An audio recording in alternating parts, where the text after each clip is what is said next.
ಇತ್ತೀಚಿನ ಸಂಚಿಕೆಗಳನ್ನು ಜಾಹೀರಾತಿನ ಕಿರಿಕಿರಿ ಇಲ್ಲದೆ ನೋಡಿ.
ಅಮ್ಮ, ಧ್ರುವ ಕಾಣ್ತಾ ಇಲ್ಲ.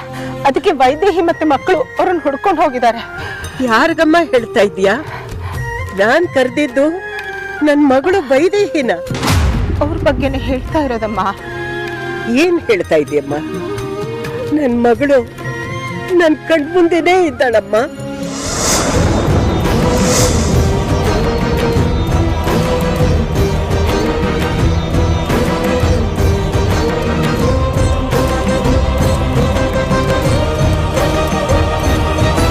ಏನಮ್ಮ ಆ ಕಡೆ ಈ ಕಡೆ ನೋಡ್ತಾ ಇದೀಯಾ? ನನ್ ಮಗಳು ವೈದೇಹಿ ನೀನೇ ತಾನೇ?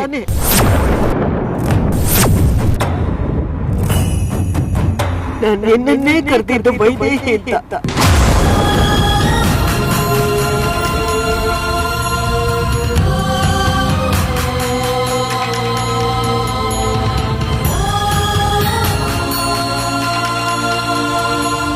ಅಮ್ಮ, ಕಣ್ ಕಾಣ್ತಿದ್ಯಾ? ವೈದೇಹಿ, ನೀರ ವೈದೇಹಿ, ನೀರ ವೈದೇಹಿ.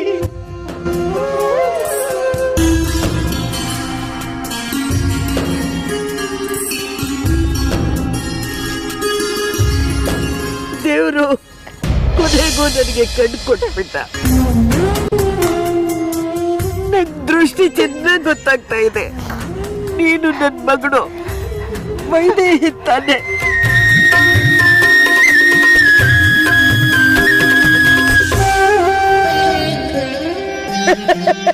ನನ್ನ ಮಗಳೇ,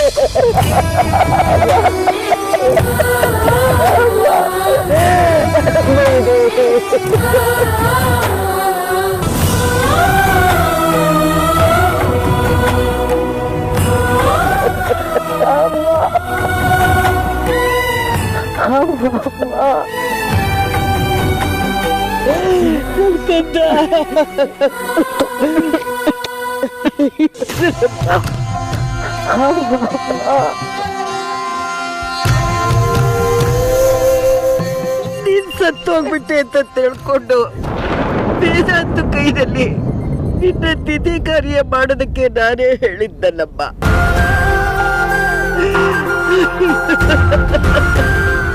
ದೇವರ ದಯೆಯಮ್ಮ, ಆವತ್ತು ನಡೀಬೇಕಾಗಿದ್ದ ತಿಥಿ ಕಾರ್ಯ ತಪ್ಪಾಯ್ತು. ಬದುಕಿರೋ ಮಗಳಿಗೆ ನಾನು ತಿಥಿ ಕಾರ್ಯ ಮಾಡೋದಕ್ಕೆ ಹೊರಟಿದ್ದೆ.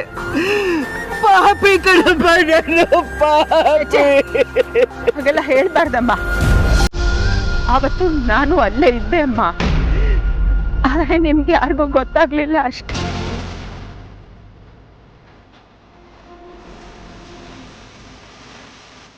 ಅದೊಂದು ದೊಡ್ಡ ಕಥೆ ಅಮ್ಮ, ಹೇಳಿದ್ರೆ ನೀನು ನೊಂದ್ಕೋತ್ಯ.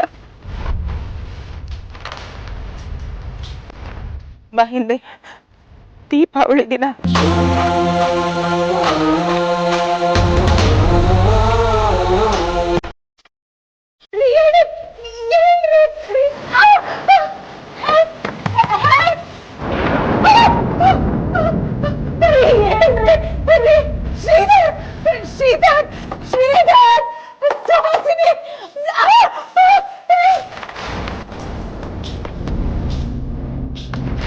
ವಿಧಿದೊಂಬರಾಟಕ್ಕೆ ನರ ನರಳುತ್ತ ಉರುಳುತ್ತಲಿದೆ ಬದು.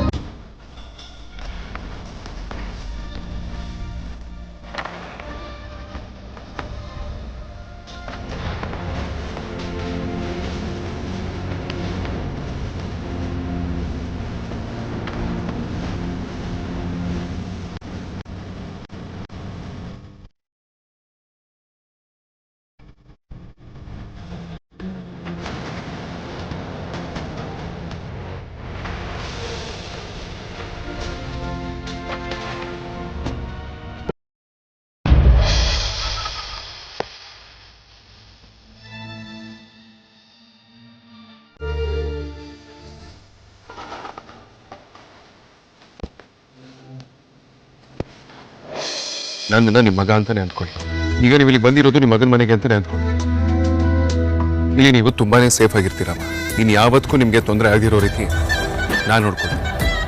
ಬನ್ನಿ ಒಳಗೆ. ಅಷ್ಟೇ ಆಗಿದ್ದಮ್ಮ, ನನ್ನ ಕೈಲಿ ಯಾವತ್ತೂ ಆ ದಿನ ಮರೆಯಕ್ಕಾಗಲ್ಲಮ್ಮ. ಹೌದಾ? ಇಷ್ಟೆಲ್ಲ ಆಯ್ತಮ್ಮ? ಯಾರೇ ನಿನ್ನನ್ನ 25 ವರ್ಷ ಕೂಡ ಹಾಕಿದ್ದು? ಯಾಕೆ ಅವ್ರು ಹಾಗೆಲ್ಲ ಮಾಡಿದ್ರು? ನಾವು ಅವ್ರಿಗೆ ಏನೇ ಅನ್ಯಾಯ ಮಾಡಿದ್ದೀವಿ? ಅಮ್ಮ, ನಾನು ಈ ಪರಿಸ್ಥಿತಿ ಕಾರಣ ಯಾರು ಅಂತ ನಿನಗೆ ಹೇಳಿದ್ರೆ ನೀನು ಖಂಡಿತ ಅದನ್ನ ನಂಬಲ್ಲ. 25 ವರ್ಷಗಳಿಂದ ನಿನ್ನಿಂದ ನನ್ನ ಮಕ್ಕಳಿಂದ ದೂರ ಇಟ್ಟಿದ್ದು ಬೇರೆ ಯಾರು ಅಲ್ಲ, ಸುಹಾಸಿನಿ.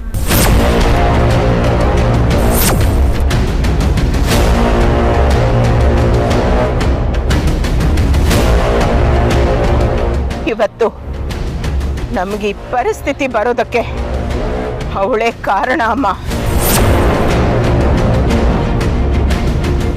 ಏನೇ ಹೇಳ್ತಾ ಇದೀಯ ವೈದೇಹಿ? ಇದೆಲ್ಲ ಮಾಡಿದ್ದು ಸುಹಾಸಿನಿನ? ಹೌದಮ್ಮ. ಮತ್ತೆ ಈಗ ಆಶ್ರಮದಿಂದ ನನ್ನ ಮಗಳು ವೈದೇಹಿ ಅಂತ ಹೆಸರಿಡ್ಕೊಂಡು ಬಂದಿರೋಳು ಯಾರೇ ಅವಳು? ಗೊತ್ತಿಲ್ಲಮ್ಮ, ನಮಗೆ ಅವ್ರಿಗೆ ಯಾವುದೇ ರೀತಿ ಸಂಬಂಧ ಇಲ್ಲ. ಅವಳನ್ನ ವೈದೇಹಿ ಅಂತ ಕರ್ಕೊಂಡು ಬಂದಿದ್ದು ಸುಹಾಸಿನಿನೇ.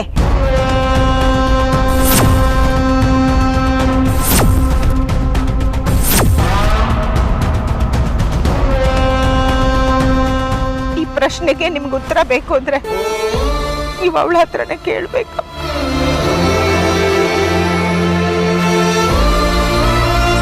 ಆ ಸುಹಾಸಿನಿ ಸರಿ ಇಲ್ಲ ಅಂತ ಗೊತ್ತಿತ್ತು, ಆದ್ರೆ ಇಂಥ ಮನೆ ಹಾಳು ಕೆಲಸ ಮಾಡ್ತಾಳೆ ಅಂತ ಗೊತ್ತಿರಲಿಲ್ಲ.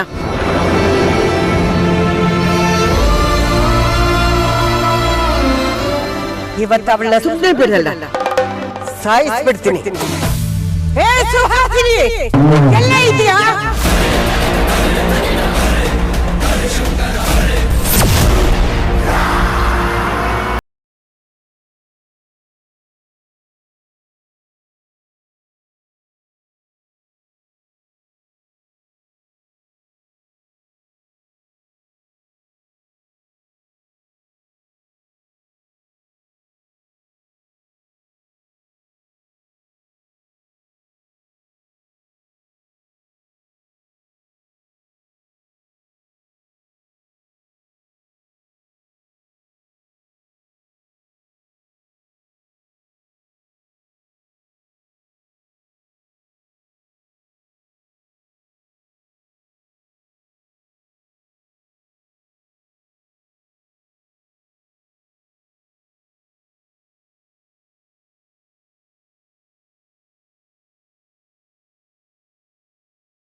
ಇದ್ರೆ ಕೆಲಸ ಆಗಲ್ಲಣ್ಣ.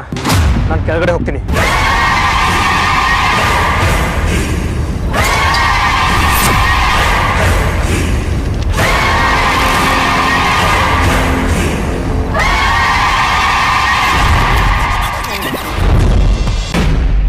ಸುಹಾಸಿನಿ ಎಲ್ಲ ಇದೆಯಾ? ಇವತ್ತು ನಿನ್ನನ್ನು ಸಾಯಿಸ್ತಾ ಬಿಡಲ್ಲ ಕಡೆ. ನಿನ್ ಕಾಲಿಗೆ ಬೀಳ್ತೀನಿ, ಅಂತ ಕೆಲಸ ಮಾತ್ರ ಮಾಡಕ್ ಹೋಗ್ಬೇಡಿಮ್ಮ.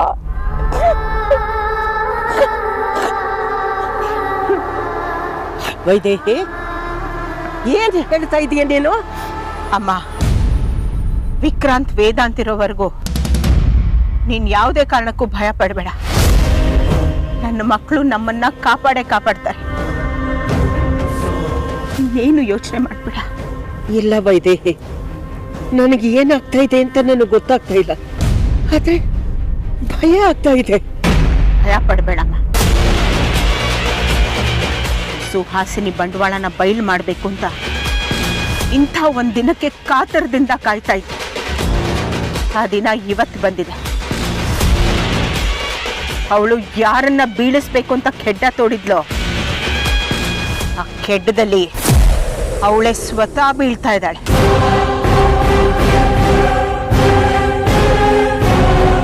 ಮಕ್ಕಳೆಲ್ಲರೂ ಅವಳ ಮೇಲಿಟ್ಟಿರೋ ನಂಬಿಕೆನ ಕಳ್ಕೊತಾ ಇದ್ದಾರೆ. ಈ ಸಲ ಬರೀ ಅವಳು ಮಾತ್ರ ಅಲ್ಲಮ್ಮ, ಅವಳ ಜೊತೆಲಿರೋರು ಎಲ್ಲರೂ ಸಿಕ್ಕಾಕೋತಾರೆ. ಅವಳ ಜೊತೆಲಿರೋರು ಅಂದ್ರೆ ಏನ್ ಹೇಳ್ತಾ ಇದೀಯಾ? ನನಗೊಂದು ಅರ್ಥ ಆಗ್ತಾ ಇಲ್ಲ. ಬಿಡಿಸಿ ಹೇಳು ವೈದೇಹಿ.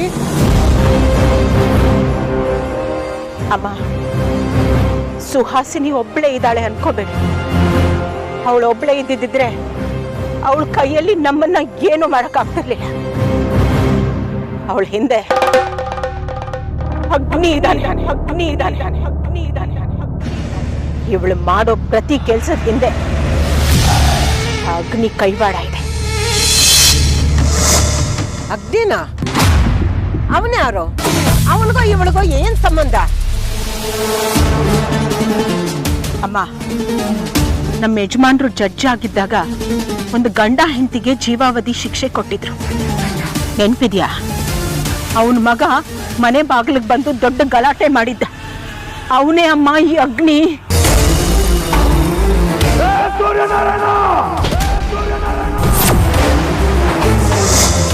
ನಿನ್ನ ನೀನ್ ಇಡೀ ಕುಟುಂಬ ಸರ್ವನಾಶ ಮಾಡ್ತೀನಿ, ಒಬ್ರು ಬಿಡಲ್ಲ.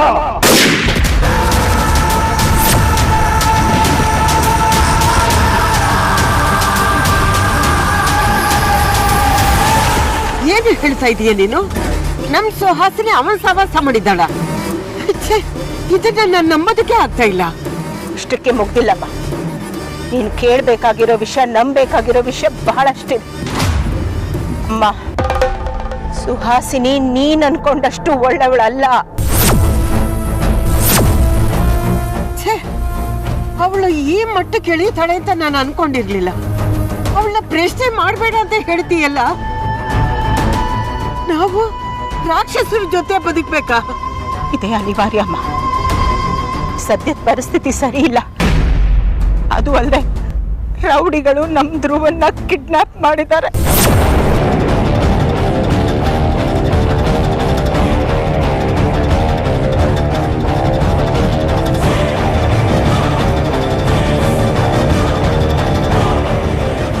ಮೊದಲೇ ವೇದಾಂತ್ ವಿಕ್ರಾಂತ್ ಆತಂಕದಲ್ಲಿದ್ದಾರೆ.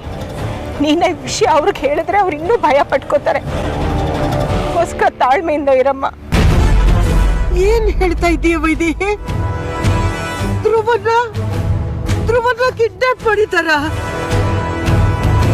ವೈದೇಹಿ, ಅಳ್ಬೇಡ ಕಡೆ. ವೇದಾಂತು ವಿಕ್ರಾಂತು ನಮ್ ಧ್ರುವನ್ನ ಕಾಪಾಡ್ತಾರೆ. ಅವ್ರಿಗೇನು ಆಗಲ್ಲ. ನೀನ್ ಧೈರ್ಯವಾಗಿರಮ್ಮ. ನಾನು ಆ ದೇವರನ್ನೇ ಇದನ್ನೇ ಬೇಡ್ಕೊಳ್ತೇನಮ್ಮ. ಅಳ್ಬೇಡಕ್ಕಂತ. ನಾನು ಅದನ್ನೇ ಬೇಡ್ಕೋತಾ ಇದ್ದೀನಿ ಅಮ್ಮ. ನೀನು ಹೇಳಿದ ವಿಷಯ ಕೇಳಿದ ಮೇಲೆ ತುಂಬಾ ಸಂಕಟ ಆಗ್ತಾ ಇದೆ ಕಡೆ. ಹೆತ್ತ ಮಗಳು ಕಣ್ಣೆದ್ರುಗಡೆ ಇದ್ರು ನಾನು ಗುರ್ತಿ ಹಿಡಿಲ್ವಲ್ಲ ಅಂತ ಹೊಟ್ಟೆ ಉರಿತಾ ಇದೆ ಅಮ್ಮ. ನೀನ್ ಮನೆ ಮಗಳಾಗಿದ್ರು ನಿನ್ನ ಮನೆ ಕೆಲಸದವಳ ತರ ಉಪಯೋಗಿಸ್ಕೊಂಡೆಲ್ಲ ಆ ಸುಹಾಸಿನಿ. ಅವಳು ಮಾತ್ರ ನಾನು ಸುಮ್ಮನೆ ಬಿಡೋದಿಲ್ಲ. ಅವಳು ಯಾರೋ ನನ್ನ ಮಗಳು ವೈದೇಹಿ ಅಂತ ಹೇಳ್ಕೊಂಡು ಬಂದಿದ್ದಾಳಲ್ಲ, ಅವಳನ್ನ ಜೈಲ ಕಳಿಸ್ತೀನಿ. ಅಮ್ಮ ಅಮ್ಮ ನನ್ನ ಮಾತು ಕೇಳಿ, ಇವಾಗ ದಮ್ಮಯ್ಯ ಅಂತೀನಿ, ದಯವಿಟ್ಟು ಅರ್ಥ ಮಾಡ್ಕೊಳ್ಳಿ. ನಿಮ್ಮ ಥರ ತಾಳ್ಮೆಗೆಟ್ಟು ನಾನು ವೇದಾಂತ್ಗೆ ವಿಷಯನ ಯಾವಾಗಲೂ ಹೇಳ್ಬೋದಾಗಿತ್ತು. ನಾನು ಹಾಗೆ ಮಾಡಲಿಲ್ಲಮ್ಮ. ವಿಷಯ ನೀವು ಅನ್ಕೊಂಡಷ್ಟು ಸುಲಭ ಇಲ್ಲ, ತುಂಬ ಗಂಭೀರವಾಗಿದೆ. ಈಗ ನನ್ನ ಹೆಸರು ಹೇಳ್ಕೊಂಡು ನಮ್ಮ ಮನೆಗೆ ಬಂದಿರೋ ಹೆಂಗಸು ಯಾರು ಅನ್ಕೊಂಡಿದ್ದೀರ? ಅವಳು ಕೂಡ ಅಗ್ನಿ ಕಡೆಯವಳೆ.